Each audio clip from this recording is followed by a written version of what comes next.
Seperti biasa, mari kita lanjutkan alur cerita spoiler episode selanjutnya. Sebelumnya, kelompok Xiaoyan akhirnya meninggalkan hutan menuju pintu batu, tempat mereka sebelumnya. Setelah tiba dan masuk kembali, mereka melihat koridor yang sudah berantakan dan kamar-kamar di kedua sisinya. Kemana kita harus pergi sekarang? Mata dokter peri kecil memandang ke arah Xiaoyan dan bertanya. Ayo masuk ke dalam, harta karun yang sebenarnya seharusnya berada di tengah aula besar. Xiaoyan merenung sedikit. Setelah itu, dia menemukan arah mereka dan dengan cepat berjalan menuju koridor lainnya. Ziyan dan yang lainnya segera menyusul setelah melihat ini. Pil obat ya, Xiaoyan tiba-tiba mengendus aroma akrab setelah melewati beberapa koridor. Ayo pergi, aku juga cukup penasaran dengan pil obat kuno ini. Ini adalah kesempatan bagus untuk melihatnya. Segera, Xiaoyan mengikuti aroma pil obat berasal. Setelah menghabiskan lebih dari 10 menit, sebuah bangunan yang dipenuhi aura kuno berdiri di depan mereka. Dua kata besar yang megah hadir di atas gedung. Aula pil, yang memiliki 3 lantai. Memasuki lantai 2, dokter peri kecil buru-buru mengingatkan Xiaoyan. Xiaoyan, kamu harus memberikan obat penawar kepada semua orang jika kamu memilikinya. Ada racun di udara di sini. Mata Xiaoyan segera menyapu dan berhenti pada beberapa mayat di kejauhan. Dari kelihatannya, mereka jelas-jelas adalah orang-orang yang sayangnya telah diracuni sampai mati. Kemudian Xiaoyan mengeluarkan beberapa obat penawar dan membagikannya kepada semua orang. Baru kemudian mereka naik ke lantai 3.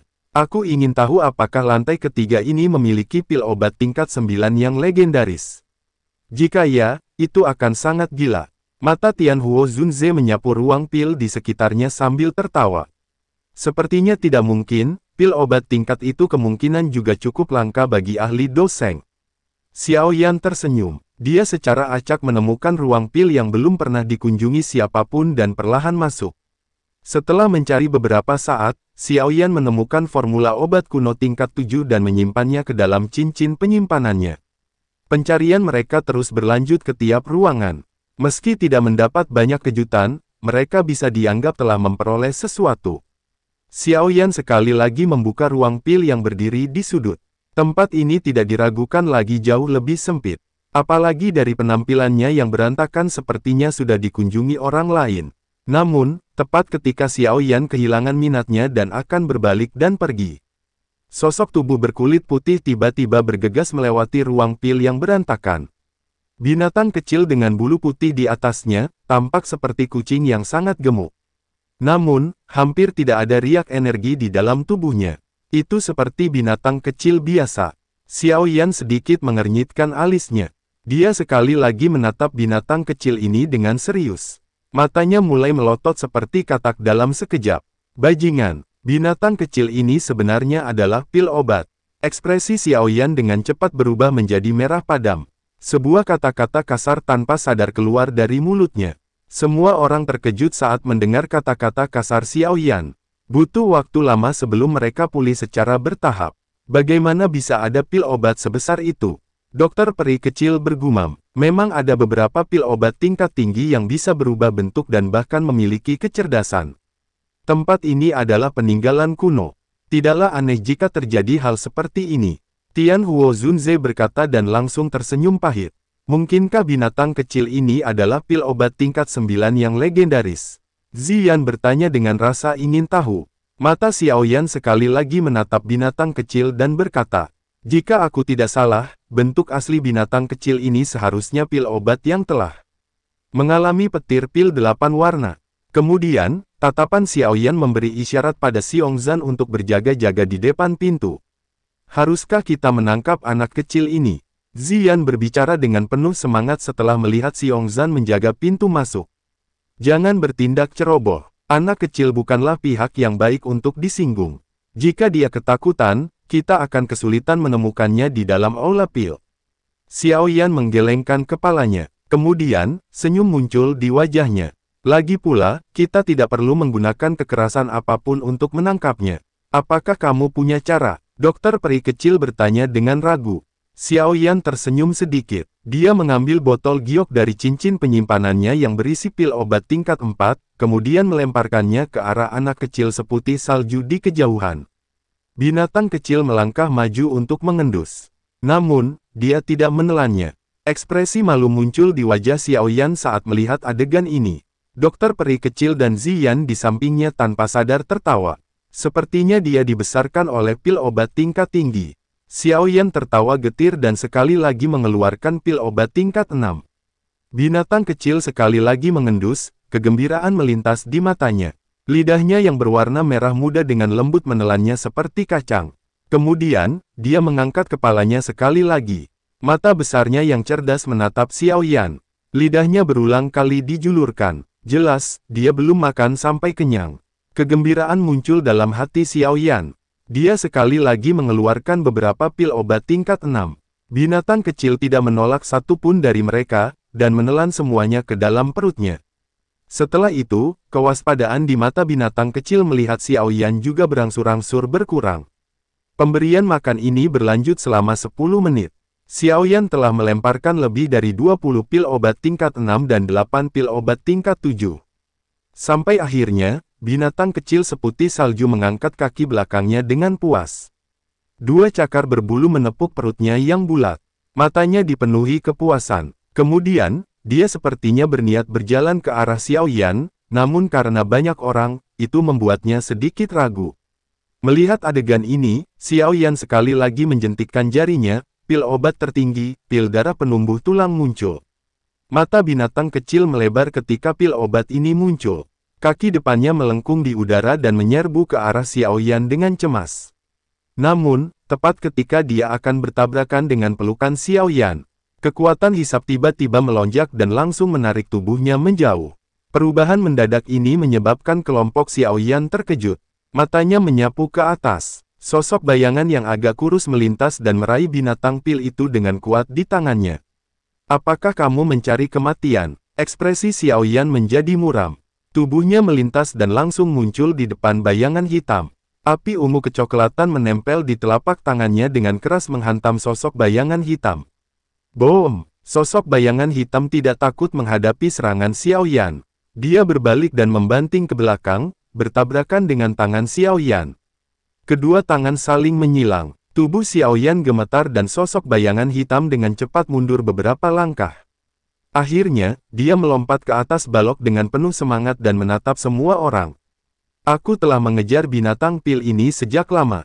Apakah kalian semua berniat untuk merebut bersama? Wajah Xiaoyan tanpa ekspresi. Matanya menatap topeng hantu di wajah sosok bayangan hitam itu. Kamu lagi, dasar wanita sialan yang berani menyerang nenek ini. Apakah kamu sudah lelah hidup? Ziyan juga mengenali orang ini dan dia meraung marah. Sial, gadis ini terlalu jahat. Aku menjadi linglung karena cahaya hijau miliknya, memungkinkannya untuk menyelinap masuk. Xiongzan juga menyerbu masuk dan berteriak dengan marah. Ekspresi Xiaoyan muram. Dia menekan amarah di dalam hatinya dan melemparkan ekspresi ke arah dokter peri kecil dan Tian Huo Zunze. Keduanya mundur agak jauh dan menutupi jalan mundur sosok bayangan hitam. Serahkan binatang pil itu kepada kami dan kami dapat memilih untuk tidak melanjutkan masalah sebelumnya. Jika tidak, jangan salahkan kami karena kejam. Aku tidak akan menyerahkannya. Jika kamu ingin bertarung, kamu bisa menyerang. Sepasang mata yang memancarkan cahaya hijau terang menyapu. Akhirnya berhenti sejenak pada wajah suram Xiaoyan. Untuk beberapa alasan yang tidak diketahui, pemuda ini memberinya perasaan aneh. Perasaan itu seolah-olah dia pernah mengenalnya. Rasa dingin melintas di mata Xiaoyan ketika dia melihat sosok bayangan hitam yang tidak menunjukkan tanda-tanda menyerah. Kalau begitu, jangan salahkan kami karena mengandalkan jumlah yang lebih besar. Xiaoyan perlahan melangkah maju. Api ungu kecoklatan menyebar menutupi tubuhnya. Dalam sekejap, dia sudah muncul di depan sosok bayangan hitam. Tapak angin panas langsung menghantam keras ke arah kepala sosok bayangan hitam. Sosok bayangan hitam juga mendengus dingin saat dia melihat Xiaoyan menyerang. Langkah kakinya mundur dengan lincah menghindari tapak angin. Cahaya hijau tiba-tiba muncul dari balik topengnya. Orang yang bergantung pada jumlah kemungkinan besar adalah aku. Teriakan dingin dari bayangan hitam terdengar dan ruang di depannya tiba-tiba menjadi terdistorsi. Segera, lebih dari 12 sosok muncul entah dari mana. Mereka menjerit marah dan 12 lebih angin kencang menghantam Xiaoyan. Tubuh Xiaoyan melintas seperti hantu dan menghindari 12 angin kencang yang datang dari segala arah. Namun, dia juga mundur beberapa langkah sebelum menstabilkan tubuhnya, mengangkat kepalanya dan melihat 12 sosok berpakaian hitam berdiri di udara. Alisnya tanpa sadar merajut. Aura orang-orang ini sangat kuat. Kedua tetua berjubah hitam terkemuka bahkan telah mencapai level Dozun. Mereka yang berada di belakang semuanya puncak level Dozong. Sebagian besar dari orang-orang ini adalah ahli dari suku 9 piton tanah. Ziyan berbicara dengan suara yang dalam. Xiaoyan sedikit mengangguk. Ada sedikit ketakutan di matanya saat dia melihat sosok bayangan hitam. Wanita ini telah mengendalikan tubuh mereka, tetapi mereka masih memiliki kesadaran. Teknik yang aneh. Apakah kamu membutuhkan kami untuk menyerang? Dokter peri kecil sedikit mengernyit dan bertanya. Tidak perlu. Kalian semua harus menjaga lingkungan sekitar. Jangan izinkan siapapun masuk dan jangan beri dia kesempatan untuk melarikan diri. Xiaoyan menggelengkan kepalanya. Dia melambaikan tangannya dan boneka iblis langit serta 10 boneka iblis bumi muncul. Perintah dikeluarkan di dalam hatinya, dan cahaya pada 11 boneka melonjak. Kemudian menyerang ke depan tanpa takut mati dan bertabrakan dengan kelompok 12 ahli.